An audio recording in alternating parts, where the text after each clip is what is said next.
بسم الله الرحمن الرحيم. السلام عليكم ورحمة الله وبركاته. إن الحمد لله نستعينه ونستغفره ونؤمن به ونتوكل عليه ونعوذ به من شرور أنفسنا ومن سيئات أعمالنا من يهديه الله فلا مضل له ومن يضلل فلا هادي له أشهد أن لا إله إلا الله وحده لا شريك له وأشهد أن سيدنا مولانا محمدا عبده ورسوله اللهم صل وسلم وبارك عليه وعلى آله وأصحابه والتابعين لهم إلى يوم القيامة أما بعد. Hadirin dimuliakan, hari-hari ini adalah hari pertengahan Ramadan. Tanpa terasa hari ganti hari, tahu-tahu sudah tengah Ramadan. Nanti tanpa terasa tiba-tiba Ramadan pun habis. Tanpa terasa umur kita pun habis.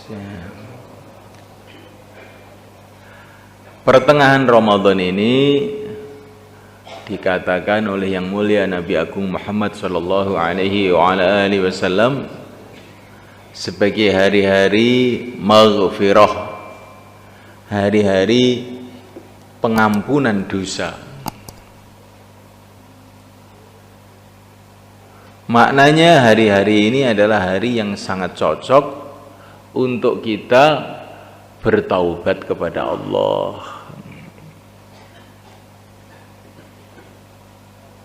Taubat itu ada dua. Taubat dari maksiat kepada taat.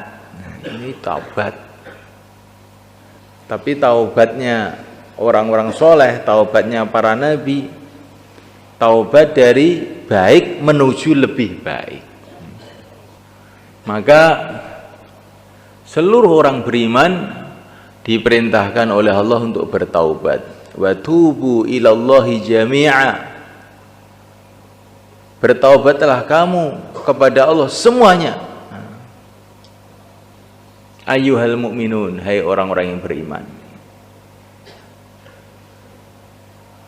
Ya ayyuhalladzina amanu tubu ilallah. Hai orang-orang yang beriman, bertaubatlah kepada Allah.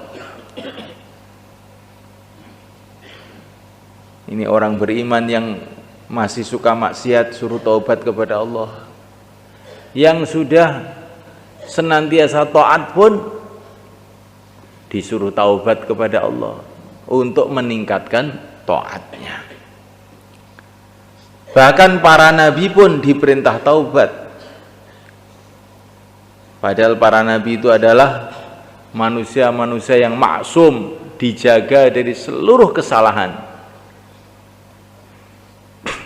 dijaga dari seluruh dosa.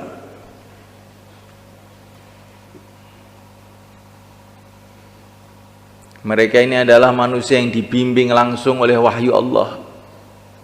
Tapi mereka diperintah juga untuk taubat, maknanya untuk lebih meningkat lagi. Baginda Nabi kadang-kadang satu majelis beliau mengatakan astagfirullah, astagfirullah sampai 70 kali. Maka kita ini orang-orang yang lemah ini lebih-lebih lagi berkewajiban untuk bertaubat. Taubat yang pertama, taubat yang berkaitan dengan iman. Kita harus meluruskan keyakinan kita kepada Allah, bahwa yang berkuasa itu hanya Allah, yang menentukan segala-galanya hanya Allah. Sehingga kita ini berharap hanya kepada Allah, takut hanya kepada Allah. Allah melihat kita 24 jam siang dan malam, di mana saja. mendengar kita 24 jam siang dan malam, melihat seluruh makhluknya. Jadi kita ini duduk di sini, Allah melihat kita. Makhluk-makhluk yang lain yang di luar pun Allah SWT melihat mereka, yang di puncak gunung, yang di dalam langit, yang di atas langit, yang di surga, yang di neraka, Allah Subhanahu wa taala melihat semuanya.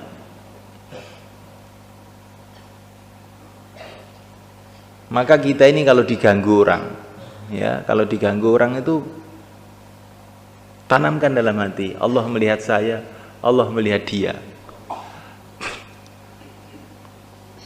Gak usah marah, sibuklah tawajuh kepada Allah. Nanti orang yang ganggu kita ini nanti akan disingkirkan sendiri oleh Allah. Disingkirkan oleh Allah. Idza ishtaghala an-nasu bik fashtaghil billah, kata para ulama. Kalau manusia sibuk dengan kamu, sibuk mengganggu atau sibuk memuliakan, sebetulnya yang menggerakkan mereka adalah Allah, maka sibuklah kamu kepada Allah. Tapi kalau orang itu dihormati orang, kemudian sibuk dengan orang, bangga dengan orang, lupa kepada Allah, maka rusak imannya. Yang menggerakkan orang-orang untuk menghormati kamu itu Allah, untuk menguji kamu. Coba kamu tawajuh kepada orang apa tawajuh kepada Allah? Yang menggerakkan orang mengganggu kamu itu pun Allah. Allah menguji kamu. Kamu tawajuh kepada orang-orang ganggu itu apa tawajuh kepada Allah? Tanamkan dalam hati, Allah melihat kita. Allah yang memberikan penglihatan tentu maha melihat. Allah yang memberikan pendengaran tentu maha mendengar.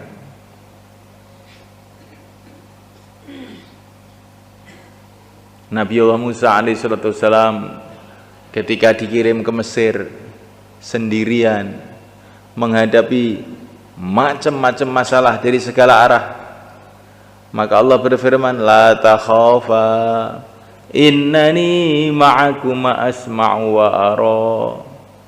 Beliau bersama Nabi Harun, 2 orang aja. Hai Musa, hai Harun, jangan kamu khawatir, aku mendengar kamu, melihat kamu, bersama kamu. Dikatakan oleh Al-Imam Asy'arani rahimahullah, selagi orang itu merasa Allah bersama saya, Allah melihat saya, Allah mendengar saya, Allah bersama saya, Allah melihat saya, Allah mendengar saya, Allah melihat seluruh makhluknya, Allah mendengar seluruh makhluknya. Selagi dalam hati orang itu ada begitu, seluruh dunia nggak akan bisa menghancurkan dia. Ini bentengnya orang beriman itu begitu. Kapan orang-orang itu bisa nginjak-nginjak orang Islam? Ketika orang Islam dalam keadaan lalai, tidak merasa bersama Allah, tidak merasa dilihat oleh Allah, tidak merasa didengar oleh Allah, maka Allah datangkan setan, datangkan orang kafir, datangkan musuh-musuh Islam untuk nginjek-nginjek orang Islam. Maka kita ini harus taubat.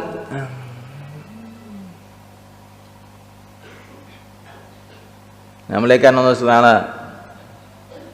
kalau kamu itu di sini, saya bayan ini, terus kamu tuh menghadap ke timur, nyingkur, nggak mau dengar, kira-kira membuat marah saya atau tidak? Membuat marah nggak? Nah, kita ini di depan Allah, dilihat oleh Allah, didengar oleh Allah, kemudian nyingkur, nggak ingat sama Allah, malah kita ingat pada yang lain-lain. Nah, kira-kira ini adab kepada Allah apa tidak? Nah, makanya banyak musibah dalam kehidupan kita ini, gara-gara kita ini banyak lupa kepada Allah. Perasaan kita ini, aku salah apa toh? Saya ini salah apa? Kita tidak merasa berbuat salah di depan Allah, didengar Allah, dilihat Allah. Malah kita ini lupa kepada Allah, bahkan maksiat kepada Allah. Maka ini harus kita taubat kepada Allah. Bagaimana hidup senantiasa merasa didengar oleh Allah, dilihat oleh Allah, bersama Allah, senantiasa taat kepada Allah. Inilah yang harus kita usahakan dalam pertengahan Ramadan ini dan dalam seumur hidup kita, insyaallah malaikat.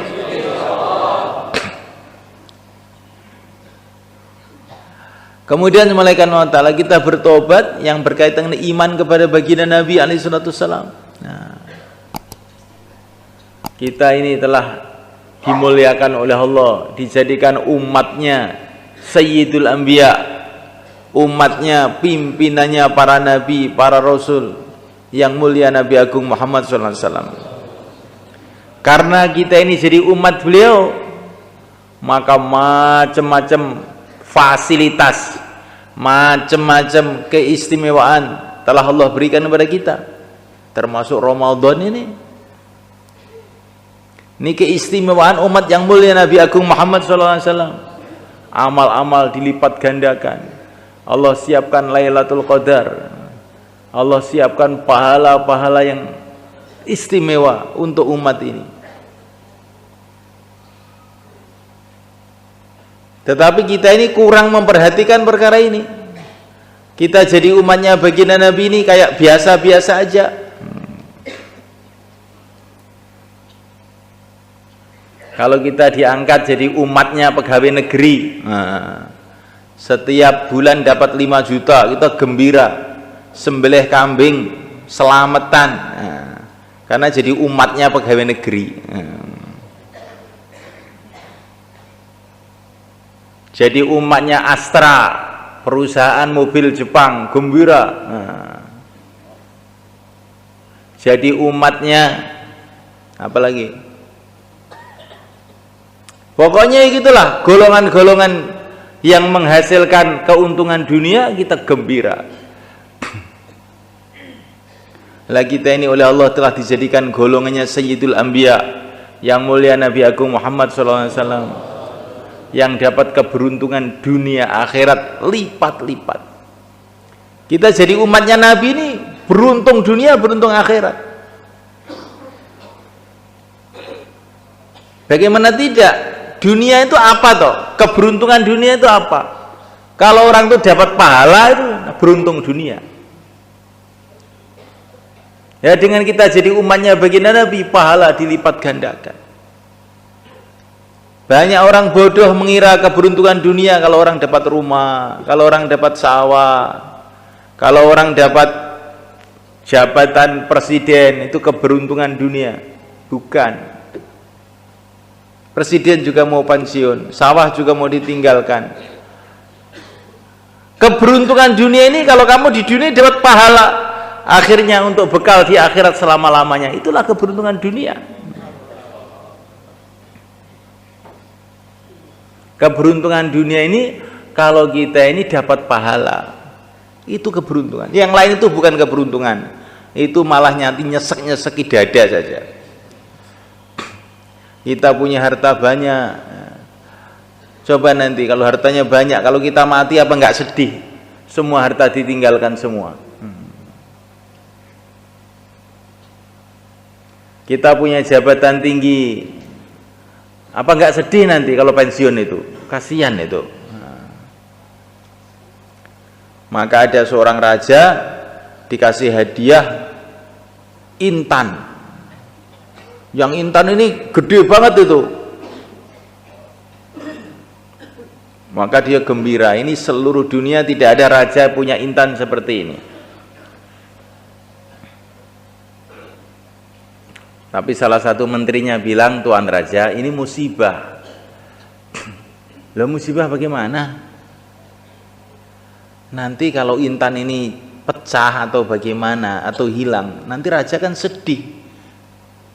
Dan sedihnya akan luar biasa, karena ini intan ini luar biasa ini. Alah, kamu ini nakut-nakuti orang aja, atau menteri. Tidak lama kemudian ternyata intannya hilang. Maka raja itu sedih. Tidak ada raja kehilangan seperti saya. Bener kamu menteri, bener kamu ternyata. Gara-gara saya dapat kesenangan yang lebih, akhirnya saya dapat kesedihan yang lebih juga. Jadi semulaikan Allah Ta'ala, keberuntungan di dunia tanamkan. Kalau dapat pahala itu beruntung, nggak dapat pahala nggak beruntung.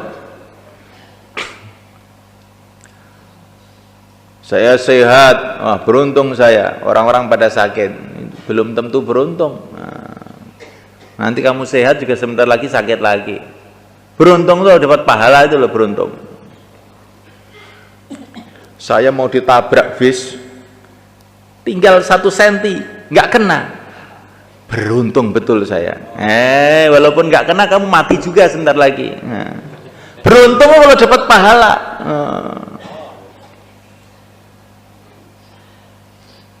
Jadi semulaikan Allah Ta'ala, maka kita luruskan iman kita kepada Allah dan iman kita pada Rasul. Keberuntungan itu adalah pahala, dan tidak ada pahala kecuali dalam mengikuti jejak Rasulullah SAW. Kita hidupkan sunnah-sunnahnya, kita teruskan perjuangannya, kita senantiasa berselawat kepadanya. Itulah namanya tobat. Karena keteledoran kita menjadi umatnya yang mulia Nabi Agung Muhammad SAW. Ibaratnya orang dunia itu kita diangkat jadi presiden, kemudian nggak mau kerja, malah di warungnya Pak Bari aja tiap hari, minum kopi. Kamu itu sudah diangkat presiden kok di sini aja, nggak kerja di kantor, nggak ke istana. Males, sudah biasa begini ya Pak. Loh, nanti kamu dipermasalahkan loh sama DPR, nanti dihukum kamu. Alah, malas, enakan tuh duduk sini minum kopi, enak. Akhirnya dipermasalahkan betul, masuk penjara. Lah kita ini diangkat oleh Allah lebih dari presiden. Jadi umatnya Rasulullah SAW lebih dari presiden.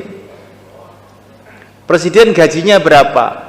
Sehari gajinya ada 1 triliun, paling 100 juta, 200 juta. Kalau nggak korupsi loh itu, tapi kalau korupsi nanti juga ada urusannya juga. Umatnya Rasulullah sebagi petang di jalan Allah lebih mahal dari dunia seisinya. Gajinya itu baru dakwahnya, belum sholatnya. 2 rakaat lebih mahal dari dunia seisinya. Sekali tasbih lebih mahal dari dunia seisinya. Lah kok malah deglek ngantuk yang warungnya Pak Pegon. Bagaimana itu? Njaluk dihukum wong kaya ngono kuwi. Jadi semulaikan Allah Ta'ala, dan kita bertobat semulaikan Allah Ta'ala yang berkaitan dengan iman kita kepada negeri akhirat. Seluruh nabi, seluruh rasul, khususnya yang mulia Nabi Agung Muhammad SAW, semua telah pesan, siang malam pesan kepada kita, setelah dunia ini akhirat, setelah dunia ini akhirat, setelah dunia ini akhirat, siap-siap akhirat, siap-siap akhirat. Tapi kita ini malah malas. Ini namanya kan iman kita ini bagaimana ini? Yang dikirim oleh Allah untuk kita ini bukan sembarangan makhluk, makhluk yang terbaik, nabi yang termulia, untuk memberitahu setelah dunia ini akhirat. Tetapi kita ini malah dablek. Apa kita ini tidak salah begini ini? Kita perlu tobat kepada Allah SWT. Kita juga harus bertobat mengenai iman kita kepada Al-Quran. Allah telah turunkan kitab yang paling istimewa, yaitu Al-Quran, yang dijamin oleh Allah SWT tidak akan bisa dirubah-rubah manusia sampai kiamat. Allah bangkitkan juta-juta orang untuk ngapal Al-Quran. Ribuan ulama menafsirkan Al-Quran, mengkaji Al-Quran. Ada ulama yang bagian mengkaji fikihnya, seperti Al-Imam Syafi'i radhiyallahu ta'ala anhu, Al-Imam Abu Hanifah radhiyallahu ta'ala anhu, Al-Imam Malik radhiyallahu ta'ala anhu. Allah bangkitkan orang-orang itu untuk supaya kita tidak salah paham. Ada yang Allah bangkitkan ulama-ulama mengenai bacaan Al-Quran, qiraah sab'ah, qiraah 7, bagaimana baca Quran yang benar. Allah bangkitkan ulama-ulama yang kaji urusan pembersihan hatinya Al-Quran. Al-Imam Al-Ghazali, Al-Imam Al-Qushairi, Al-Imam Al-Junaid Al-Baghdadi. Allah bangkitkan orang-orang untuk membimbing umat ini. Walaupun nabinya sudah ada, tapi masih bisa memahami Al-Quran dengan benar. Kemudian kita tidak mau belajar Al-Quran, tidak mau mengenal Al-Imam Asy-Syafi'i, tidak mau mengenal Al-Imam Al-Ghazali yang dibangkitkan oleh Allah untuk membimbing kita. Ini juga termasuk dosa. Minimalnya tiap hari taklim fadilah amal di rumah kita, di masjid kita, supaya hidup kita ini ada nasihat dari Allah dan Rasulnya, nasihat dari para ulama, nasihat dari para aulia, nasihat dari orang-orang yang ahlinya. Kita baca insyaallah malaikat. Jadi kita ini tidak membaca fadilah amal di rumah kita, di masjid kita, ini salah gede loh semua kan. Ibaratnya kita ini sudah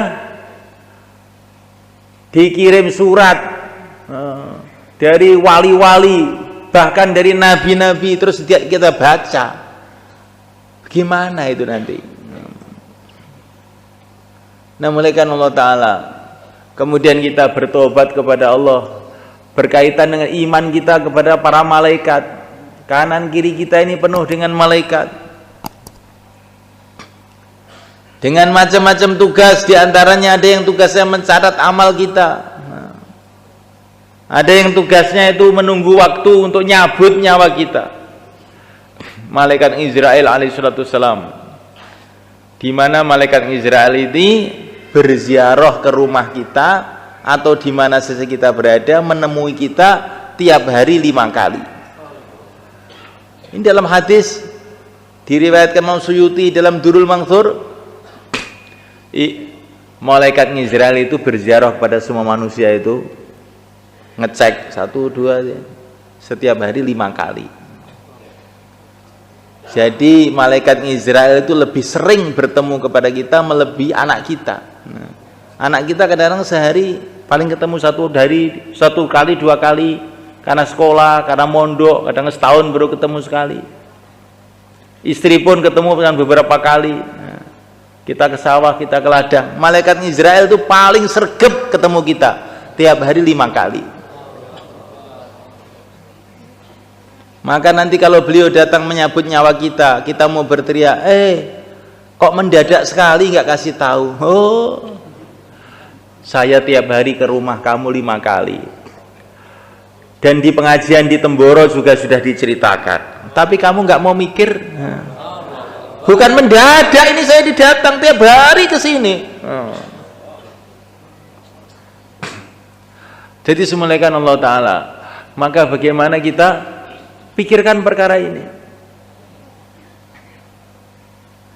Dan kemudian semulaikan Ta'ala, kita bertaubat kepada Allah mengenai iman kita yang berkaitan dengan takdir.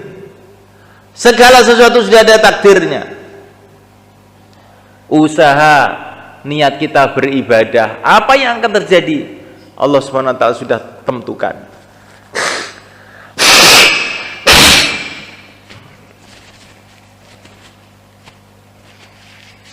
Kita matinya di mana, sakitnya di mana, rizkinya berapa, semua sudah Allah tulis, sudah ditentukan oleh Allah. Inna kulla syai'in khalaqnahu biqadar. Segala sesuatu ditentukan oleh Allah. Kita usaha cuman ibadah saja. Maka kalau terjadi apa-apa jangan seumpama. Enggak ada, memang sudah takdirnya begitu itu. Ista'in billahi wa la ta'jiz. Wa idza asabaka syai'un fala taqul law kana kadza lakana kadza. Fa inna law taftahu 'amala syaitan walakin qul qadarullah wa ma syaa fa'al. Mintalah tolong kepada Allah, jangan kamu loyo. Minta tolong kepada Allah, jangan loyo, usaha yang betul-betul. Tetapi kalau kamu terkena sesuatu yang tidak kamu sukai, jangan bilang seumpama. Seumpama saya itu agak minggir dikit nggak ditabrak, jangan bilang begitu. Seumpama saya begini dikit itu beruntung. Tidak ada begitu. Sesungguhnya seumpama itu membuka pintu syaitan. Tapi katakanlah segala sesuatu terjadi dengan takdir Allah. Apa yang ditakdir oleh Allah terjadi juga. Ini iman kepada takdir. Kita bertobat kepada Allah kaitan dengan iman. Kita bertaubat kepada Allah kaitan dengan ibadah. Apalagi dalam Ramadan ini puasanya ditingkatkan. Para ulama mengatakan puasa itu bertingkat-tingkat. Ada puasa tingkat pertama, meninggalkan makan, minum, kumpul istri dan sebagainya. Ada puasa tingkatan kedua, meninggalkan seluruh maksiat. Ada tingkatan puasa ketiga, meninggalkan segala sesuatu selain Allah. Hatinya dikosongkan selain Allah. Allah itu puasanya para wali.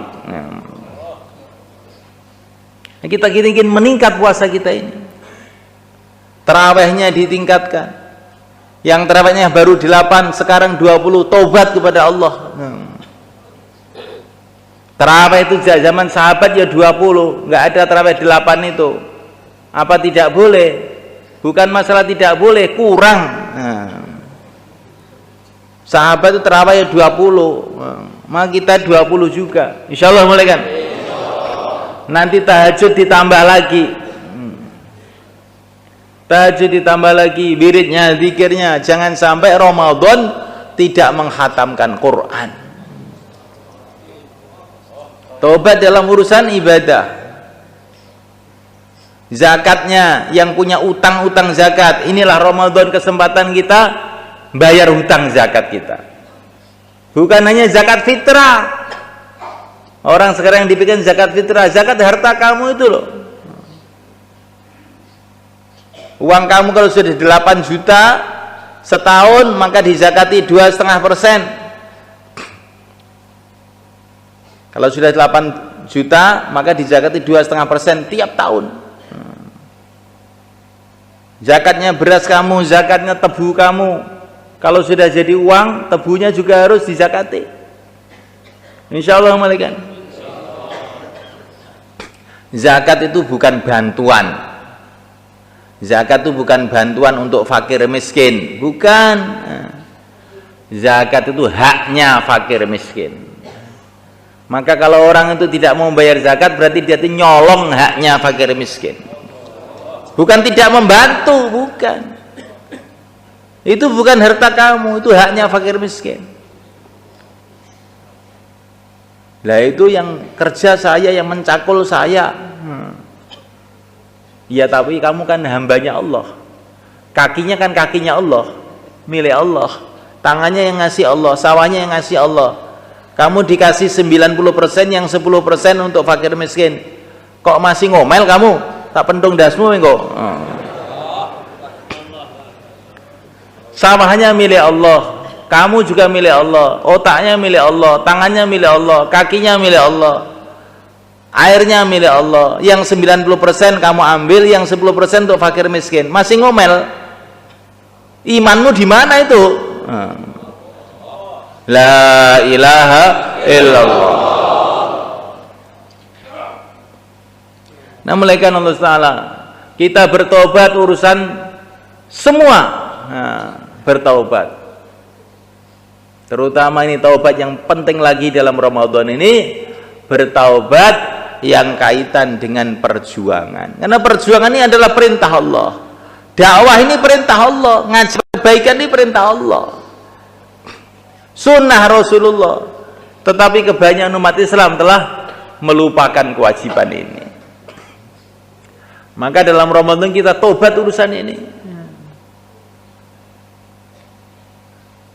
Dulu para sahabat ini bukan nabi, bukan rasul. Tapi semua dakwah semua. Kuntum khaira ummatin ukhrijat linnas ta'muruna bil ma'rufi wa tanhauna 'anil munkar wa tu'minuna billah. Kamu ini sebaik-baiknya umat, maksudnya adalah para sahabat. Sahabat itu sebaik-baiknya umat.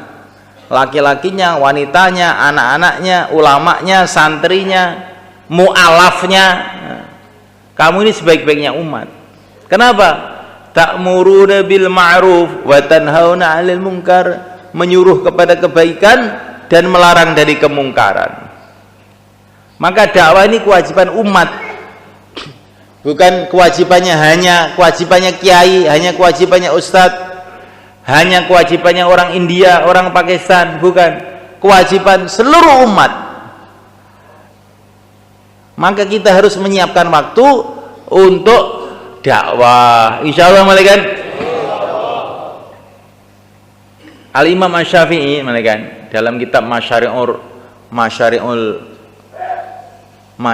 Aswaq karangnya Ibnu Nahas. Al-Imam Asy-Syafi'i itu memberi fatwa orang itu tiap tahun harus ada keluarnya untuk dakwah. Itu dalam kitab-kitab fikih, Fathul Qorib, Fathul Mu'in itu nggak ada, saya lihat itu. Ternyata itu pikir tiap tahun keluar itu bukan hanya Syekh Muhammad Ilyas, Imam Syafi'i pun juga sudah memberi fatwa. Cuman karena umat ini nggak merhatikan, yang diperhatikan namanya duit tok. Nah, nggak diperhatikan itu. Kita harus menyiapkan tiap tahun waktu untuk keluar. Insya Allah kita niat semula kan? Lah Ramadan inilah kesempatan paling istimewa sebenarnya. Karena dalam Ramadan ini pahala dilipat gandakan. Kalau kita keluar waktu Ramadan seperti 70 kali keluar. Maka yang mau keluar 4 bulan, 40 hari Ramadan ini silakan berdiri ke depan. Monggo, atau 10 hari, monggo. Monggo sing bari medal, monggo bismillah nang cepet saat maghrib nih, monggo. Nang ngadeg. 4 bulan, 40 hari, 10 hari, monggo, maju. Lajeng ugi sing niat negeri jauh IPB ngalor mriki. Negeri jauh IPB ngalor mriki. Niki wektune sarentek niki, monggo. Niat IPB negeri jauh ngalor lor mimbar. Niki bagian niat, sing kidul bagian cash, monggo. Mangke nek 4 bulan Ramadan niki jenengan angsal 700.000 Ramadan. 700.000 Lailatul Qadar. 700.000 Idul Fitri. Malah nek 4 wulan mungkin sampean ketemu bodo besar ugi. 70.000 bodo besar. Makanya paling cocok metu awite Ramadan 4 wulan ini paling cocok nih Pak. Monggo. 4 bulan 40 hari, monggo. Pak Abdul Manan mboten? Pak Abdul Manan belum. Insyaallah sedaya Bang nggih. Al-Fatihah. Allahumma shalli wa sallim ala sayyidina Muhammad wa ala ali sayyidina Muhammad wa radhiyallahu ta'ala an kulli ashabi rasul ajma'in.